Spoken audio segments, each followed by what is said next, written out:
can be opening up to 2 Kings chapter 5.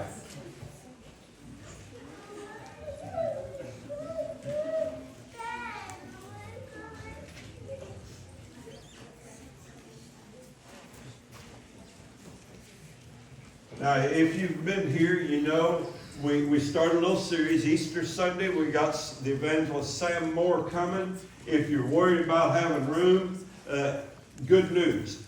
Dean and Missy figured out they're going to have a big projection screen out here. And if some of us that's been here for a while, we're not going to have visitors and newcomers go back there, but some of us that's been here for a while, we can sit back there and we can watch it on the big screen. If you all reared back and your feet up. I apologize for the parking lot. We've got gravel coming. Our parking lot's going to get quite a bit bigger. If you got back there and you find yourself stuck, come get Tyler Sprinkle. He'll pull you out of there. I mean, he just hit between him and Isaac Townsend. I imagine they just push you out of there. A couple of young bulls. But anyway, back to where I was at. If you've been here, you know we're in this series, People Who Need Jesus. Last week, if you remember, we looked at the people who got their faith kicked in, got their feelings hurt, and it felt like they couldn't come and worship anymore. Plus, the old boy that done got into so much sin, he thought he had done used up all the grace God ever had for him, and he was just doomed and didn't have a chance of ever getting with God. That was last week. Next week is my personal favorite. We're surrounded by this guy and this girl. Next week, we're going to look at the person who was once following God. They was once serving God. And something happened. Maybe they grew up in church and they got a little older and they fell away and got out in the world. And their whole world just got wrecked. I meet them every day on jobs. They're everywhere. The prodigal son. I mean, we've got more prodigal sons here in this area than you can't swing a dead cat without hitting one. So that's my personal favorite. Come back next week to hear about the prodigal son. But today we got a different kind of cat. Today's person, he's a good person. This person's someone who's capable, talent, successful. They seem to have it made. You hesitate to talk to them about the Lord because, to be honest, they have a great life. They're probably in better shape than you are in every way. They don't need for anything. They don't want for anything. They have property, possessions, and position, man. They're sitting right up on top. So you might even be a little envious of them. But here's the thing. They need Jesus too. Yeah. So you're in 2 Kings chapter 5, beginning in verse 1. Read along with me. I'm going to tell you about old Naaman. Now Naaman, commander of the army of the king of Syria, was a great and honorable man in the eyes of his master. Because of him, the Lord had given victory to Syria. He was also a mighty man of valor. He was a general, but a leper. And the Syrians had gone out on raids and had brought back captive a young girl from the land of Israel. She waited on Naaman's wife. She was a slave there. Then she said to her mistress, "If only my master were with the prophet who is in Samaria, for he would heal him of his leprosy." And Naaman went in and told his master, saying, "Thus and thus said the girl who is from the land of Israel." Then the king of Syria said, "Go now, and I will send a letter to the king of Israel." So he departed and took with him 10 talents of silver, 6,000 shekels of gold, and 10 changes of clothing. Then he brought the letter to the king of Israel, which said, "Now be advised, when this letter comes to you, that I have sent Naaman my servant to you, that you may heal him of his leprosy." And it happened when the king of Israel read the letter that he tore his clothes and said, "Am I God to kill and make alive, that this man sends a man to me to heal him of his leprosy? Therefore please consider and see how he seeks a quarrel with me." But so it was when Elisha, the man of God, heard that the king of Israel had torn his clothes, that he sent to the king, saying, Why have you torn your clothes? Please, let him come to me, and he shall know that there is a prophet in Israel. Then Naaman went with his horses and chariot, and he stood at the door of Elisha's house. And Elisha sent a messenger to him, saying, Go and wash in the Jordan 7 times, and your flesh shall be restored to you, and you shall be clean. But Naaman became furious. He went away and said, Indeed, I said to myself, he will surely come out to me and stand and call on the name of the Lord his God and wave his hands over the place and heal the leprosy. Are not the Abana and the Pharpar, the rivers of Damascus, better than all the waters of Israel? Could I not wash in them and be clean? So he turned and went away in a rage. And his servants came near and spoke to him and said, My father, if the prophet had told you to do something great, would you not have done it? How much more then when he says to you, Wash and be clean? So he went down and dipped 7 times in the Jordan, according to the saying of the man of God, and his flesh was restored like the flesh of a little child, and he was clean. And he returned to the man of God, he and all his aides, and came and stood before him, and he said, Indeed, now I know that there is no God in all the earth except in Israel. Now therefore, please take a gift from your servant. This is a good man. His name. Everybody would agree. He's a good neighbor. He's a good relative. He's a good employer. He's a good employee. Everybody liked Naaman. He's an honorable man. He don't lie, cheat, or steal. He'd help you anytime you needed help. He's a good guy, but he doesn't feel any need to worship the Lord. He's a self-made man. He don't believe he needs the Lord. If you told him somebody got saved last week, he'd say, Hey, that's great. Where are we going to eat lunch? If you told him we was taking up an offering down at the church to feed hungry widows and orphans, he'd say, Well, that's a good deal. That's what a church ought to do. Here's $50. Take that down there. And we'd brag about him when we got there and say, what a good guy. And he is a good guy, but he's also good and lost. Because he's such a good guy, he thinks he's all right. And because he's such a good guy, even though we know better, we think he's all right too. Being a good guy doesn't save you. Someone needs to love him enough to tell him that there is a God in heaven, but we don't want to offend him. He doesn't appear to need anything we have. Shoot, he's got more than we got. But now, for the first time, our man here, he has a problem. For the first time, he has a problem that he can't fix. He can't pick up a phone and fix this. He can't send an email and fix this. All of his influence and all of his affluence can't fix this. All of his knowledge and all of his experience, all of his training, all of his education can't fix this. He's a leper. He's got this spot on him, and it's deadly, and it itches something terrible. When he goes outside, out in the public, he's got his armor on. Nobody can see the spot. He's well respected. He's admired. On the outside, he looks great. On the inside, under the armor, he's itching. When Naaman went home and took his armor off, Naaman knew some things about himself that the people outside didn't know. Naaman knew, I'm a leper. And I just believe all of us have some armor on. All of us have some kind of accomplishment. Maybe it's our beauty. It ain't mine. Some of our armor may be our property or possessions, our position. Some of our armor may be influences or abilities. That's what people see outwardly. But inwardly, we know that we all have something that's itching. And we've been scratching for a long time, and everything we have is unable to scratch that itch. We all have something that's itching.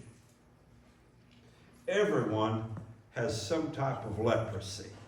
Now, I don't mean the literal leprosy, but everybody has some type of leprosy. Something that tells you, I ain't right. And that's what God uses. He doesn't necessarily cause it, but He uses it to show you that maybe you can fix everything, but you can't fix you. So when it comes to you, you got to come to God. Everybody has something in their life that God will let itch long enough that you get so tired of itching that you go to the only one who has the capability to deal with that itch. Leprosy shows up one way in one life and another way in another life, but don't judge my leprosy because we all scratch it. Amen? Some of us may dress up better on the outside. Some of us may have drove here in certain types of vehicles, but when we get out, some of us may sleep on silk sheets and some of us may sleep on cotton sheets. But every once in a while, when we all lay down, we all scratch it. Amen? Amen. Because we all have areas in our life that our influence, our relationships, and our money and our intelligence can't fix. And God uses those to drive us to Him. Naaman was a leper. Now, old Naaman, he's got this little Israelite gal working in his house. She's a slave. She's a servant to Naaman's wife. Now, this is significant because the Syrians, who Naaman is one, have captured some Israelites and made slaves out of them. She wasn't working there because she wanted to. She was there because she didn't have a choice. And if you were her, it might seem like God had been unfair to you, right? It might seem like you got a raw deal. You might be standing there going, why me, God? I didn't do nothing. I was serving you. I was praising you. I was going to church. I was putting all my change in the penny march. I sang right out loud when that Freund boy was leading the music. Why am I in this position? Now listen close. When you find yourself in a tough place and you don't know why, take a look around. There may be somebody there that you was sent there to help. You may be the answer to somebody's prayer. Yeah. If you're there because of some sort of sin, you'll know it if you're a Christian. The Spirit ain't going to hide that from you. Anytime I've been in the pit, I knew exactly why I was in the pit. But there was a few times when I thought, oh, what am I doing in the pit now? I haven't done nothing wrong. Oh, well, there's Dean. What are you doing here, Dean? If Dean's in the pit and God sends me to help him, where am I going to have to go? I got to go to the pit. I'm going to have to get in the pit too to help him out. So listen, the text says that her position in Naaman's house exposed her to Naaman's issue. So she got to see something about Naaman that everybody else didn't see. They saw him out there. She saw him when he came home and took the armor off. Now, why would God put her in that position? Maybe it's because God could trust her to properly handle what she saw. Because if the wrong person had that kind of access to that kind of man and that kind of man's imperfections, what do you reckon would happen? It'd be on Facebook before the evening news come on. But God knew who he could trust to be exposed to that kind of information. She wasn't exposed to it to expose it. God says, I didn't show you this to say, I showed you this to pray. And there are cases where we're exposed to things because God wants us to be the answer for them. Maybe somebody else would have handled it different. She could have said eye for an eye, evil for evil. But that wasn't in her nature. So she tells Naaman that there's a prophet in Israel that can help his problem. Naaman never needed a prophet before, but he needs one now. He can't fix this on his own. So Naaman hears about this prophet, and he tells his buddy the king, see, Naaman's such a good old boy that even the king wants to help him out. So the king sends a letter to the king of Israel and says, we need to see this prophet. The prophet Elisha, he gets wind of it, and he says, let the man come to me. He says, let the man come to me, and he shall know there's a prophet in Israel. Don't miss this. He says, I know he's got leprosy. But when he comes to me, he's going to know there's a prophet in Israel. He said, send him to me for what he's going to learn, not just for what he's going to get. This is important. Too many times, we got Naamans all around us all the time. You hear about them every Sunday and every Wednesday night. You know when you hear about them? Is there any prayer request? Yeah, my neighbor Naaman. Good man. Good man, good neighbor. Boy, he's down in the hospital. He's going to have some surgery. See, we put our Naamans on the prayer list. They either get healed or they don't. And then life goes on. Nothing changes. But here's what's going on. Elisha says he wants a blessing, but he needs a lesson. The blessing ain't just the blessing. See, the lesson is the blessing. Naaman getting healed was the blessing. But Naaman learning that God is a healer, see, that's the lesson. The lesson lasts longer than the blessing. God opening a door for you is a blessing. You learning that God is a door opener, that's a lesson. The lesson always outweighs the blessing. Don't miss the lesson. So here's what happens. Naaman, he gets all his horses and he gets his chariots. He sacks up a big old gunny sack full of money, and he rolls up in front of Elisha's house. Lots of fanfare because Naaman, he's an important man, you know. This how he's used to getting things done. So he rolls up in front of Elisha's house, but Elisha, he don't even go outside. He sends a messenger downstairs to talk to Naaman.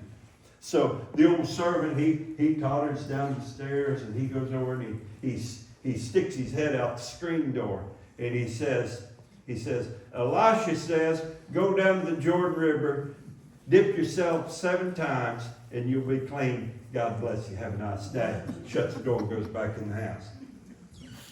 Naaman gets mad.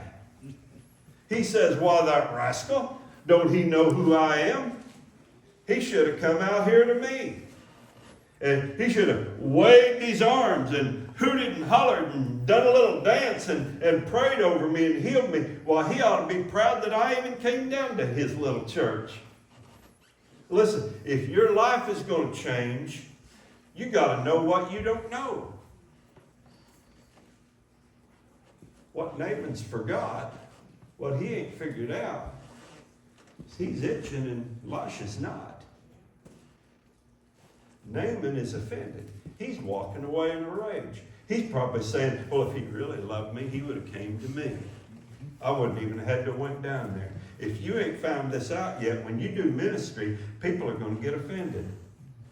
They're going to come to you with a problem, and you're going to think that they want truth, but what they really want is for you to tell them they're all right. Telling people they're all right may make you popular, but it ain't ministry. And it sure ain't going to do them any good. You tell them the truth, they get offended, they get mad. You're wondering what happened. They walk off. Telling people they're all right, don't get it done. You see, Naaman had another problem. Arrogance. Now, you don't see that until it gets exposed. But you want to say, hey, Naaman, do you want to get your issue fixed or do you want attention? I see them all the time. I want to say, are you kidding me, Naaman? You was this close to a blessing, buddy, and you let your hot temper blow it. Your hot temper and your hurt feelings, you was right. I see this every week, Tom. People are right on the verge of a blessing from God, maybe the biggest spiritual experience they've ever had in their lives, and they either let their hot temper or their hurt feelings blow them off of it. That close.